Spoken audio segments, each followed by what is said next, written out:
All right, folks, we can go ahead and get started. My name is Robert Fuentes. I'm the president of the ENO Center, and I want to welcome you to this webinar for our new report we're releasing today called "Safer, Faster, Cheaper: Aviation Certification for the 21st Century." Joining me here is Rui Nieva, the policy analyst here at ENO and the primary author on this report and the lead on all of our aviation work.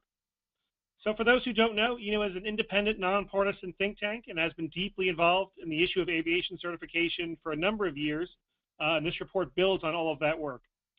It was highly informed by the experts on ENO's Aviation Working Group, which is an advisory body focusing on all matters relating to aviation policy. It's chaired by former Transportation Secretary Jim Burnley and former Senator Byron Dorgan. That group, the Aviation Working Group, is made up of diverse stakeholders such as airlines, labor unions, business and general aviation, experts, and academics, and they provide ENO with insights and perspectives on how to approach some of the nation's most challenging aviation problems. You've likely seen our recent and ongoing work on air traffic control reform, which is very much in the public eye today, and it's this kind of relevant and impactful work that we undertake here at ENO. And so in that way, this report comes at a crucial time for U.S. aviation policy, as Congress is actively considering major reforms at the Federal Aviation Administration. Most notably, this includes spinning off the nation's air traffic control system to an independent, nonprofit entity. And we believe that doing so would relieve the agency from being both an operator and a safety regulator, allowing the FAA to focus on its core mission of overseeing safety. Because regardless of what happens with air traffic control reform, we think one thing is certain, and that's the FAA still and must retain its role as the nation's top safety regulator. While there's no doubt that the United States' stellar aviation safety record is due in large part to the agency's certification and oversight, we think action is still needed today. As the FAA evolves to meet the new and growing demands on it from the aviation sector, there's no better time to take steps to ensure that the nation's system remains the safest in the world and its industry the most competitive. I want to point out that we believe the FAA is already doing good things and taking great strides in this direction, and this report is to inform the work that's still yet to be done. So let me now turn over to Rui, who will walk through the report in detail. He's going to focus especially on why all this matters today. After that, we will take your questions and your comments via the questions feature on the webinar website. You can access that now, and you can submit questions at any time during this webinar. With that, take it away, Rui. Thank you, Rob. Good afternoon, everyone, and thank you for attending our webinar. I'll just present a brief overview of the report so we can have a lot of time for questions. I'm starting with a small outline of the problem that we are facing today with the FAA certification system. This system is very safe, but the problem is that it's not the most efficient, it's not the most effective. That creates delays, it leads to more costs to the manufacturers, it leads to delays in getting products into the market, getting safer products into the market. So the FAA must reform its ways and make the system more nimble, more effective, more efficient, so that products can come to the market at safer, faster, cheaper. One big issue is that the system is not ready for the challenges of the future. There's new technologies coming online on avionics, on software, on artificial intelligence, on new materials, 3D printing, and the agency still relies on decades-old certification systems based on prescriptive regulations that are not prepared for these challenges. The FAA's budget is not going to increase, its workforce is not going to get bigger, so they need new ways to allow new products to come into the market. And they must do that, otherwise the U.S. aerospace industry, which is our biggest net exporter with over $80 billion of net exports every year, might lose its edge on the global market. In order for the FAA to do that, in order for the system to become more efficient and more effective, we propose a number of policy recommendations. These policy recommendations are about three main areas. One is aviation products and its components. This is the critical backbone of the industry. It's a physical product, it's a software that allows the airplanes to fly and the airplanes themselves as well. Another area is air traffic control and air traffic controllers. Rob mentioned our work on air traffic control reform, and the agency must prepare for that possibility, that the agency will lose its role as the operator of air traffic control. But besides that, there's an issue with air traffic control shortage, and the FAA must act on that and keep its edge. And also the development of next-gen technologies also needs a more nimble certification system.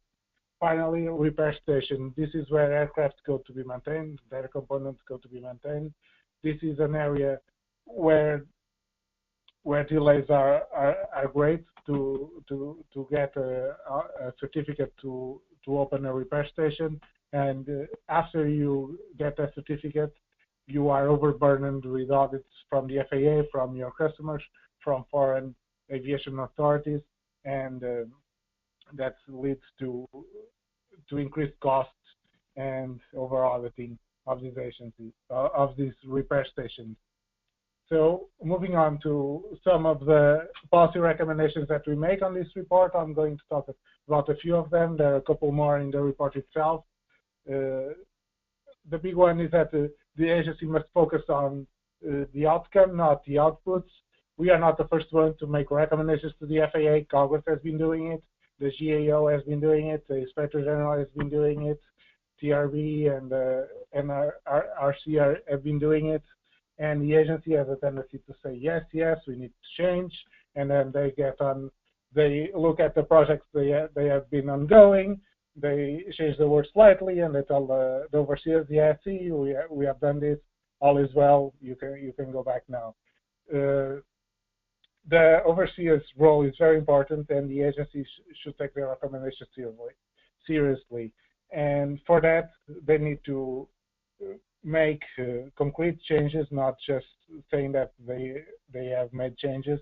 And there needs to be metrics on what the agency is doing to see if those changes are leading to better results, better outcomes.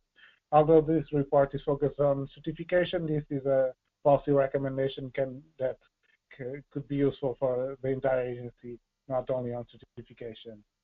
We also propose the creation of an advisory body to advise on best practice on certification, and this has precedence in the FAA in the industry. Everyone knows about CAST, which is the body that was created in the mid-1990s to advise on aviation safety and to reduce the number of accidents. That has been a tremendous success, and their goal has been surpassed by a lot in terms of safety. We propose something similar, a public-private body with stakeholders and the agency working together to advance certification, to make it safer, to make it faster, to make it cheaper. And this body could also be used to advise the FAA whenever there's problems in the interpretation of regulation, which is a problem that many stakeholders have pointed to the FAA, is that the regulations are there, but either each FAA office interprets them in a different way. So this body could be a recourse to advise the agency on how to proceed. Another policy recommendation is in terms of education and training. We propose that the agency should standardize technical education for its engineers and inspectors, creating a baseline of training for all the people that are working in certification. And this process could also be open to the industry, so their engineers can also know what the training that the agency inspector receives, so they can work better together to get the product certified. Moving on to another set of policy recommendations. The agency has been clamoring for this, is for the FAA to move to a risk-informed performance-based standards for certification, not only for new, but also for existing airspace users. The FAA is moving towards these risk-informed performance-based standards in Part 23, which is a smaller aircraft. This is a process that's been going on for 10 years, and finally the new rules will start to be applied in August. This will be very complicated to move this to larger aircraft and to the new users into the airspace, but it's a crucial step for the FAA to take. Otherwise, they won't have the resources to certify all the new products coming into the market in the upcoming years. Related to that, the agencies should also expand the use of delegation. Delegation is where the FAA lets manufacturers self-certify part of the process of certification. There's the manufacturer's employees, sorry, that have a mandate by the FAA to certify products. That should be expanded. The FAA should focus its certification efforts on the high-risk carriers, on new technologies that might potentially pose new risk that is not foreseen. So the FAA should focus on having its manpower looking at those areas and let the manufacturers certify themselves on the low-risk carriers where minimum governmental intervention is needed. The agency must also prepare for ATC reform. We don't know if this is a given or not, if this will pass Congress, but nevertheless, the agency needs to prepare. So if this happens, they are ready. They have a clear set of framework, a clear set of each entity's role after reform is enacted.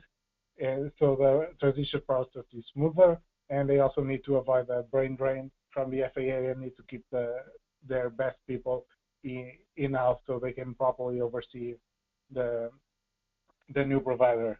Finally, on repair stations, as I mentioned before, there is a need to streamline its certification, especially on the low-risk areas of that some repair stations operate in. We mentioned the galley space in our report, which is a low-risk area, but the FAA certifies those repair stations as if they were repairing an engine, which is a very critical, risky part of an aircraft. So the agency needs to take risk into account as well when certifying repair stations. And finally, after they get certified, they are overburdened with audits. So we propose the creation of a system of shared audits that whenever a repair station gets audited by a customer, by the FAA, by a foreign aviation authority, they can create a common database, let them know what the audit was, the results. So if the FAA now was going to do an audit, they can look at the previous audit and maybe decide that they don't need to do an audit this year. Thus lessening the burden not only for the repair station but for the FAA as well. With that, we'll open the field to questions. Thank you so much. And as Rob said, you can send your questions via the question box in your webinar. That's great. Thanks, Rui. So we have some time, maybe 15 minutes for some questions. So go ahead and continue to submit those. We've already got a couple coming in now. The report can be found on our website as well, and you can get a lot of these details. As Rui kind of went through, it's a very detailed, very comprehensive report. There's some appendices also that are attached to that, so take a look at those at your leisure. But so let me just start with a couple of questions, Rui, that are starting to circulate around this whole idea of risk-based certification. So the big idea in the report is the shift towards risk-based certification from what the FAA is doing now. So describe a little bit more of what the FAA is doing now and how big of a shift that would be when it comes to certification. Yeah, so the present regulations are mostly based on prescriptive standards. So the FAA has a set of prescriptive regulations that the airlines the manufacturers must comply with. For example, in terms of the G loads that an airplane must sustain and how that must be achieved, and it's very prescriptive. And what we propose is to move to a risk-based performance standards, risk-informed performance-based standards, where the FAA sets an outcome in terms of safety, and the manufacturer can go and achieve that outcome in wherever as they see fit. So that's what you mean by the difference between outputs and outcomes, right? It's a little bit in another context that we talked about that.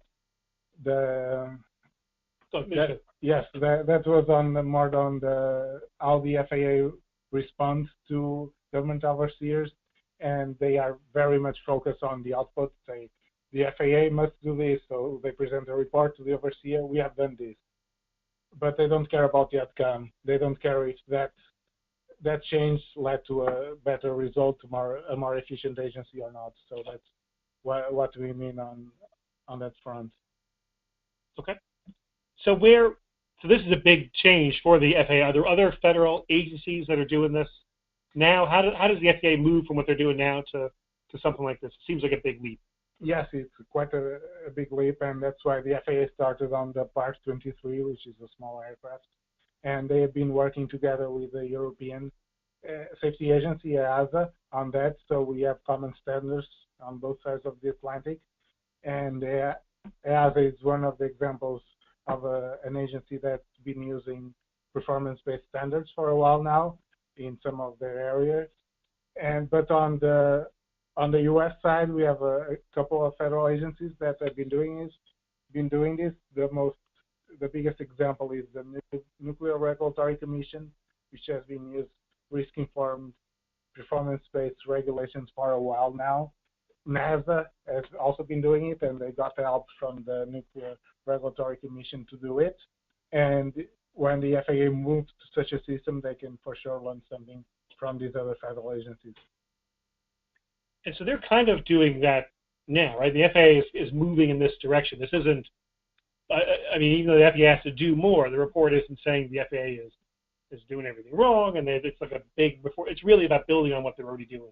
Yes, totally. They've been doing this. As I said, the Part 23 regulations will come online on August 1st, and on the other areas they've been working on much of what we propose in our report. But the risk is, as we know, the FAA has plenty of good intentions all the time. The risk is that they lose interest, the leadership changes, the FAA administrator will probably be replaced next year. So it's a thing that the agency needs to keep its focus on and not lose track of what they're doing and start having impact on their processes to improve the system.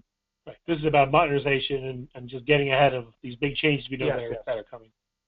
And for folks, there are a couple of questions for folks wondering how if the FAA was involved in some of this, and this work was driven by the team here, very heavily informed by our working group, and in the course of the work that we do here, we brief all kinds of folks at the FAA, the legislative branch, industry folks, and so they've certainly had input and perspectives on this report. And the FAA also briefed us on what they were doing, so we could keep up with their work. Yeah, they spoke to the working group about a year ago. Yes, right. So I think other questions. People seem to be concerned that the safety record that the FAA has now would be somehow jeopardized by this shift towards more of a risk-based certification. Is there any evidence to show that this would make the system less safe than compared to what's going on now? We don't think that the FAA will ever risk safety, regardless of what they do. So, although there's always risk when there's change, but there's always risk when we don't change. But the FAA should remain a strong safety overseer and keep track of safety.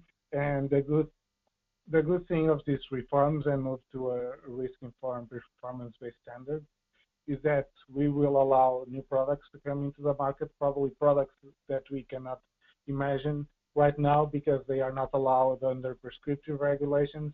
But when we move to performance-based standards there, where we set just a goal, a safety goal, and the manufacturers have free rein to do whatever they please, maybe they'll come up with much safer products that cannot be imagined today.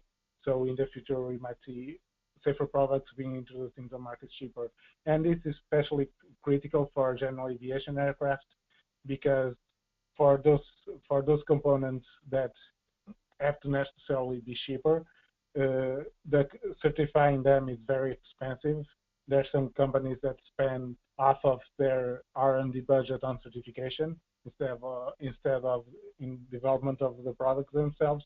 So if we have a cheaper certification system, they can invest more on the products and bring them to the market at a quicker pace, which will lead to more safe system.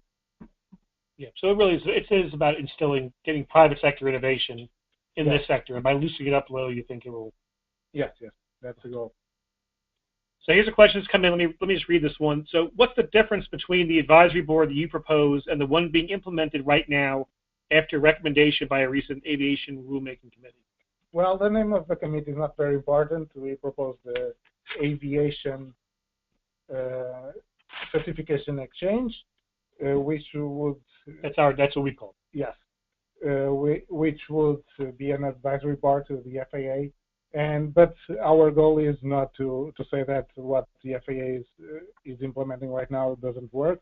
What we need is a committee that the FAA takes into serious consideration, and it's just not another advisory committee like the dozens that they have that they sometimes probably see as a burden and just taking up their manpower and time. So what we want is a strong committee that the FAA takes into consideration, and there's a good example at the FAA. I mentioned the CAST, which is the safety committee that has a goal to advance safety, reduce crashes, and we also have the Next Gen Advisory Committee, which is a group of stakeholders that advises the FAA on next gen modernization, and it seems to be working pretty well. That collaboration as well. Got it.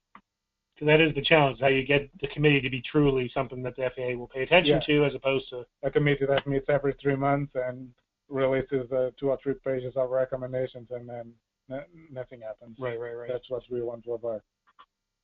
So, given that a lot of the attention is focused right now on ATC reform, obviously with the president talking about it, with the legislature is talking about it, how much do you think this would reforms on certification, would that disrupt the ATC reform effort, with all this, or how do those two things blend together? Hopefully not. This is nothing new. Dozens of countries have separated their provision of air traffic control from safety regulation, and they keep improving safety afterwards and during the transition, so we don't see any problems on that.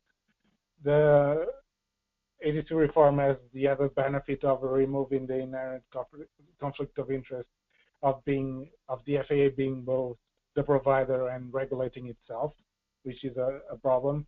So, as you mentioned, Rob, this will allow the FAA to focus on its core mission of providing safety oversight, which is what they do best, and they should keep doing it, and let the stakeholder-run board, run system provide air traffic control. I think that's an important point. This is me editorializing, not from the questions, but that this idea of ATC reform and the certification piece, these are actually linked very closely together. It's two sides of the same coin. Yes, and our work, this was a natural transition from air traffic control reform. Many people in our next gen working group wanted us to do this together, air traffic control reform and certification, but we said no.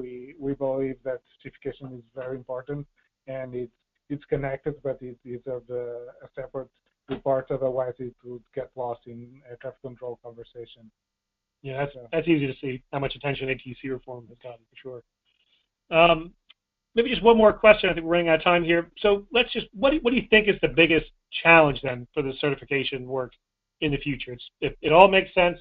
We've laid it out very carefully. There's a lot of precedent for it. So what's the biggest challenge for getting all this stuff? Yeah, the biggest challenge is how to certify new products, new innovative products that will come online in the next few years and few decades. One big example is artificial intelligence. This is completely novel way of looking at certification on the aviation industry. It's probably our biggest challenge, not only as a society, but the FAA. Not only at the FAA, but also for our society, is how to integrate these systems safely and correctly. They offer tremendous benefits in theory, not only for avionics to have safer systems, but the current prescriptive ways of certifying products are not at all at certifying these aircraft, certifying this new artificial intelligence avionics. The verification, the validation, the compliance that we have today does not allow non-deterministic systems like the artificial intelligence is. So that's why we need to move to risk-informed, probabilistic certification that allows for these systems to be certified. It will be complicated nonetheless, even if we move to those systems, but at least it should be possible. While under current regulation, it will be very hard to imagine that this system can be put into practical use in the national airspace. And we'll learn a lot from the Part 23. Yes, for sure. So one more question is coming. Let me just do this one real quick. So if we streamline audits of repair stations and start accepting audits from other entities, won't FAA's role as an overseer be diminished? Oh, not at all. The FAA prerogative to do as many audits whenever they want would be maintained. No question about it. What we envision is that there's a system where each repair station has a record of the audits that they've been gone through, and the FAA and other entities that want to audit the repair station can just go and look at them and see if this is up to our standards. We don't need to duplicate work. See you in 6 months. Or if they see that this is not up to our standards, we'll have the regular audit.